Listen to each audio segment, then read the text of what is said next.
আসলে ওইভাবে ভাবিই নাই যে আমি সিঙ্গল অথবা এরকম।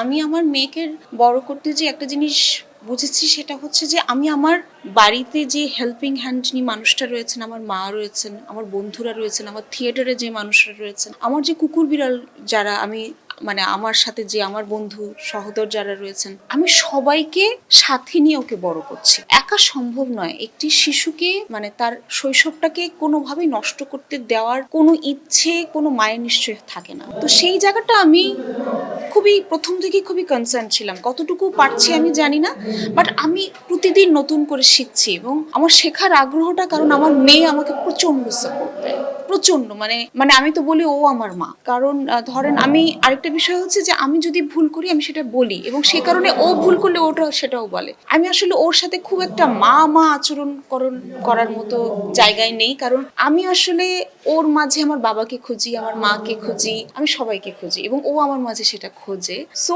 সেইটা যে খুব ডিফিকাল্ট আমি বলবো না, কিন্তু আপনি যদি আশপাশে ভালো বন্ধু সহোদর পান, এবং আমি বারবার বলছি আমার কুকুর বিড়াল, এটা শুনতে হয়তো বা আমি জানি না কেউ এটা বুঝবে কিনা, আমার আমার বাচ্চাকে মানবিকভাবে বড় করতে আমার বাড়ির যে পোষ্যরা রয়েছে তাদের কি বলবো, তাদের ইনভলভমেন্ট অথবা তাদের যে ভালোবাসা এবং সাপোর্ট, সেটা আমি কোনোভাবে অগ্রাহ্য করতে পারবো। এবং তার স্কুলের টিচার, সো একটা বাচ্চাকে এরকম ভাবে বড় করতে গেলে আসলে শারীরিকভাবে খুব সাপোর্টের দরকার। সেটা যে খুব সহজে আমি পেয়েছি সেটা নয়, আমাকে অনেক ধৈর্য ধরতে হয়েছে, অনেক একা হয়ে যেতে হয়েছে, কিন্তু আমি একটা জিনিস দেখেছি, আমার মেয়ে কখনো আমার হাতটা ছাড়েনি।